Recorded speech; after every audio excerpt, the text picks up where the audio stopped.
Very good afternoon and welcome to Lunchtime News here on TV1. You're joining me, Devi Paldano. Now, before we head into your stories in more detail, let's first take a look at your headlines this afternoon. An interim report by 7 bishops to highlight the lapses and errors of the Presidential Commission report of the April 21st attacks. Many protests across the island today as well, demanding solutions for the fertilizer crisis and the rise of the cost of living. A limited number of buses and trains to operate between districts from tomorrow. Government to pay an incentive to farmers who use organic fertilizer in the Maha season.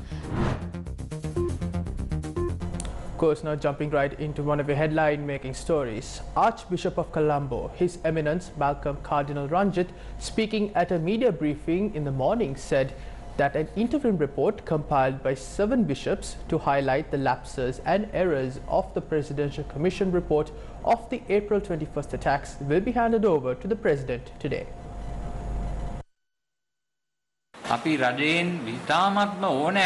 We urge the government not to sweep this under the carpet by having a mild approach to this and issuing summons to a few people to appear before the courts. Investigations must be launched to uncover the truth behind the inexplicable mysteries behind this attack. It will be impossible to reveal the truth behind this attack by a police which operates according to the whims and fancies of the political leadership of the country, by a criminal investigation department which operates according to the agenda of the government, and by a legal system which is subjected to constant change by the ruling party. We believe further investigations must be carried out based on some facts provided by the Presidential Commission appointed to probe the April 21st attacks and some views that were expressed in Parliament. If this government thinks that they can get away with it by merely filing court cases without revealing the truth behind this, they are deceiving themselves. We will not stop this struggle from here. The former Attorney General very clearly said that this was a grand conspiracy. Therefore, we have the right to know what this conspiracy is. Did he call this a grand conspiracy, looking at the facts presented on the Presidential Commission report, or looking at the facts on the 22 attachments which were produced later on? We will never know. Of course, keeping up with more headline-making stories, the government has decided to encourage farmers to manufacturers to produce organic fertilizer for 800,000 hectares in the Maha cultivating season. Now, under this initiative, steps will be taken to increase the production of licensed manufacturers and to obtain standard fertilizer from farmers. Cabinet approval has been sought by the Minister of Agriculture to pay an incentive of 12,500 rupees per hectare to farmers who use organic fertilizer in their cultivation. Now, keeping up with more local news, the online strike that was carried out by principals and teachers continued for a second day today. The trade union action was launched from last morning against the move to subject arrest protesters to undergo quarantine after being granted bail by court. On the 8th of this month, a protest on the freedom of education was organized by the Sisujana movement. Afterwards, police took steps to arrest protesters for violating quarantine regulations and were produced before court. After bail was granted to those individuals, they were subject to quarantine. However, teachers' unions allege that this was done without subjecting them to any PCR tests. As a move to oppose this, online education was suspended, depriving the students of their only chance to obtain education during the pandemic. Minister Dilum Amunagama made a funny statement recently. He said one teacher is sufficient to carry out online education for the entire country. We would like to criticize such statements made without any fear. Similarly, we would like to tell our students and our parents, you are aware of the extent of the dedication of these teachers.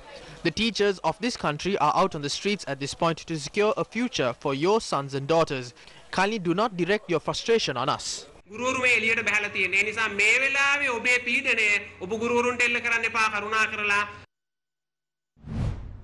අපි දන්නවා අද වෙනකොට Joseph Stalin Even as I speak, a group of individuals, including Joseph Stalin, are under custody in the guise of being quarantined. According to the letter issued by the Inspector General of Police, the Director General of Health Services has instructed protesters to be sent to quarantine centres. The Director General of Health Services has no authority to issue such instructions. The quarantine ordinance clearly says that those who have facilitated the spread of the pandemic must be quarantined. We believe the Director General of Health Services was under some sort of third-party pressure when he issued this letter. Why is the group still in custody after having tested negative on the 10th of July? 10 වෙනිදා මේ සියලු දෙනා negative වුණාට පස්සේ නැවත වතාවක් මේ රඳවා තබා ගැනීම සිද්ධ වෙන්නේ ඇයි? Protests over the fertilizer shortage, the fuel price hike and the rise in cost of living were held in many cities today.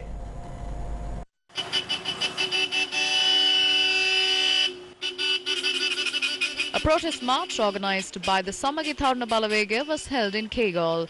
According to our correspondent, the protest moved from Rangwella to Kegol through a vehicle parade.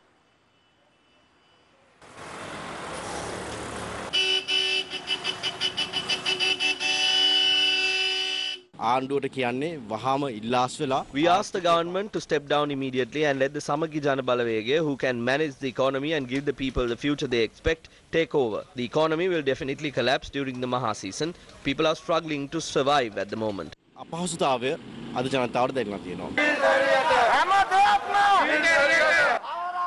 A protest over several issues including the rise in cost of living organised by the JVP was held in Deyandara.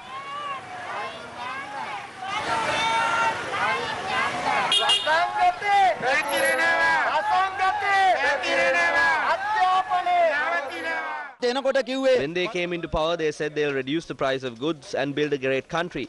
But as of late, we are only left with broken promises. People have to bear the tax burdens.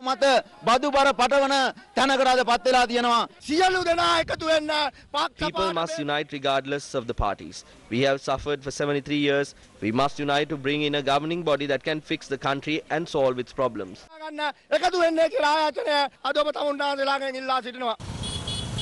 The protesters marched from Thanakumara Junction to Digana.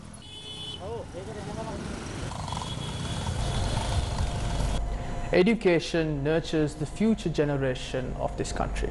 However, the search for internet coverage is proving to be far more demanding than the search for knowledge.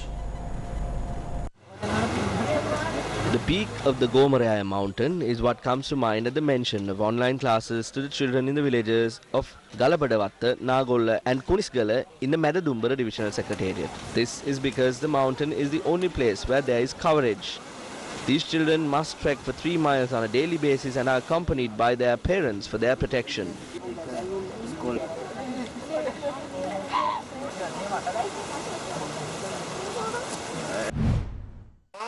Meanwhile, the residents of Polkotanarawa in Monaragala have stepped out onto the streets to send a clear message regarding the failure of the country's online education system to the authorities. Representatives of the district's teachers' unions as well as members of volunteer organizations engaged in the protest for almost an hour, demanding coverage facilities to carry out online education.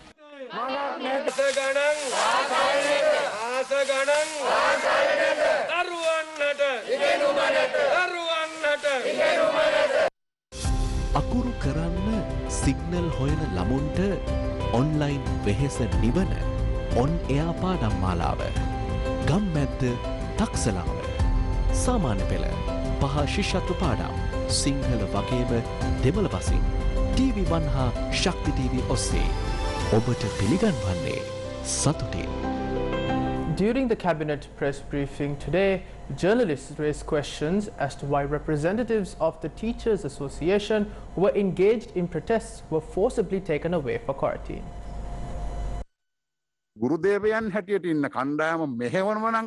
If someone is manipulating the teachers who are considered gods to us, it is an absolutely shameful act.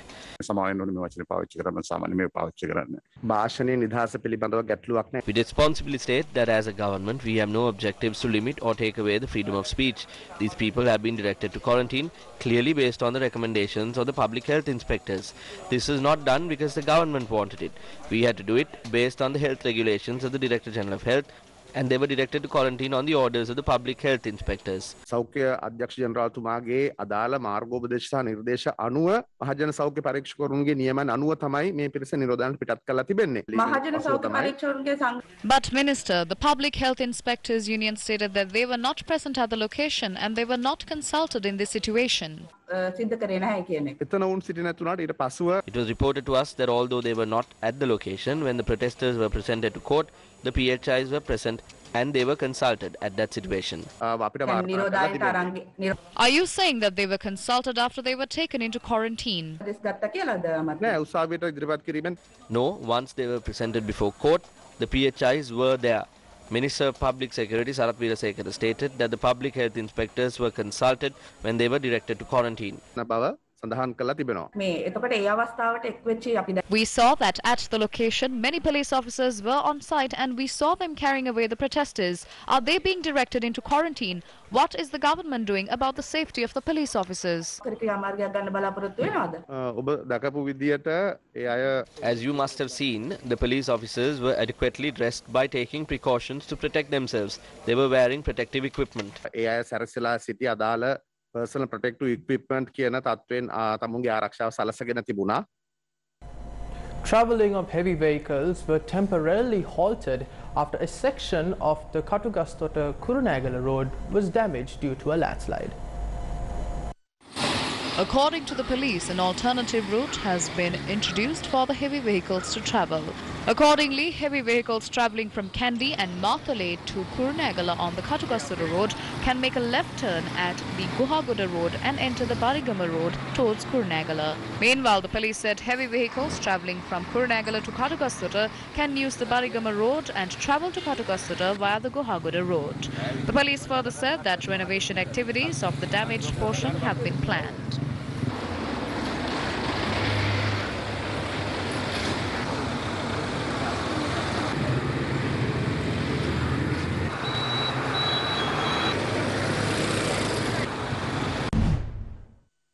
Meanwhile, a segment of the main road of the Muskelia-Nallathania Norton Bridge has been damaged due to a landslide. Norwood Road Development Authority office said that the landslide had been reported due to the heavy showers in the catchment areas of Mausekele. According to our correspondent, due to the prevailing situation, transportation in the road has been limited to one lane. The cabinet has decided to establish audiovisual centers for the 9 provinces to facilitate the compilation of video evidence to be presented in court in cases of child abuse. This decision had been taken to establish these centers attached to the hospitals in the provinces. This decision has been made to avoid the issues that transpire when children appear in court publicly in cases of abuse. Now, keeping up with more local news, leader of the Janata Vimukti Perumana, Anru Kumara Dissanayake, made a revelation of an attempt to hand over the largest power plant in Sri Lanka to the United States. There is an attempt to completely hand over the Yugadanavi power plant in Kerawalapitiya along with its gas supply, storage facilities and pipeline to an American company. Is it part of this attempt that the Minister of Finance has presented this paper to Cabinet? It is according to this that the Secretary to the Ministry of Finance had signed this agreement with the company known as Fortress Energy. We know that a country such as Sri Lanka does not have a large energy market. We have a small one. Therefore, whoever controls the energy controls the country tomorrow. We all know that the Yugadanavi power plant has a capacity of 300 megawatts. It is completely state-owned. They have obtained approval from the cabinet to hand over 40% of the shares of Yugadanavi power plant that are with the National Treasury to this American company. The necessary agreement has been signed between the American company and the Secretary to the Ministry of Finance, S.R. Artikala. They are planning to increase the capacity of this power plant to 1,000 megawatts by 2021. Then the Kerawalapitiya Yugadanavi power plant will be the largest power plant in the country. They are trying to give 40% of the power plant, which has the potential to become the largest in Sri Lanka in the future. This government, which comprises US citizens, this government which has a finance minister who is a US citizen, is going to hand over the largest power plant our country has to the United States.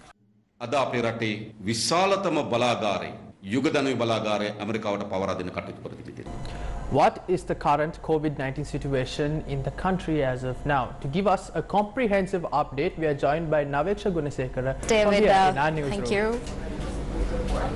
Yes, David, thank you. Now, what is the current situation with the spread of the Delta variant in the country? Director General of Health Services Dr. Asela Gunawardena stated that 20 cases of the COVID-19 Delta variant have been identified in the country so far.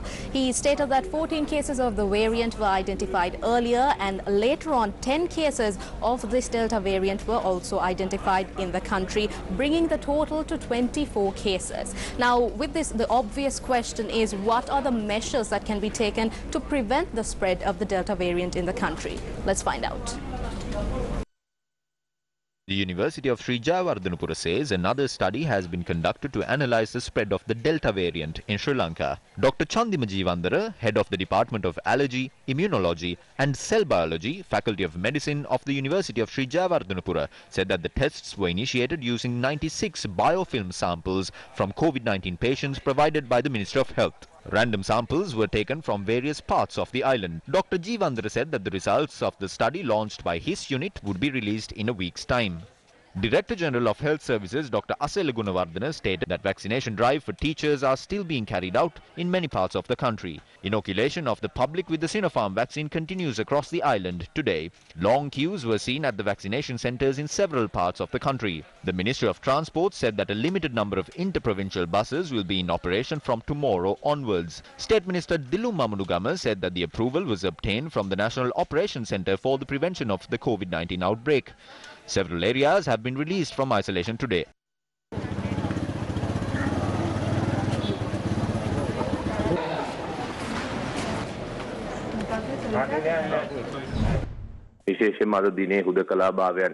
The following areas were released from isolation today. The Gram Nilladari divisions of Olanda and Rubberwatta in Wattala Police Division, Manjan Toduwai North and South in the Kattangudi Police area, as well as Singhapura Gram Nilladari division in Kolonnawa. Toduwai Uturu saha ehi Jinna Paragina Gram Nilladari wasam dekat wagema Kolonnawe Singhapura Gram Nilladari wasamat hudekala bhawen iwat kirimata me wani vita katutu kala tibenawa.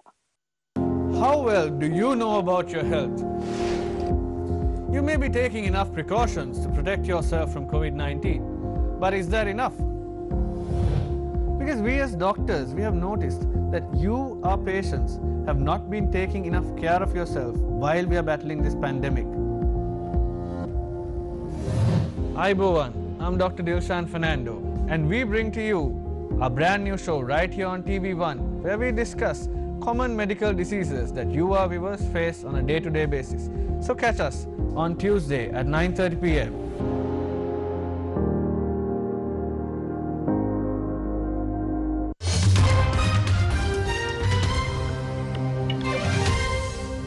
Now on to international news. Myanmar's deposit leader Aung San Suu Kyi is facing 4 additional criminal charges filed in a court in the country's second biggest city, as the United Nations called for reconciliation in the violent-wracked Southeast Asian nation. And with that, we wrap up lunchtime news here on TV1. For more news, log on to our award-winning website, that is www.newsfirst.lk. For the Newsfirst team, I'm David Paldar. Take care.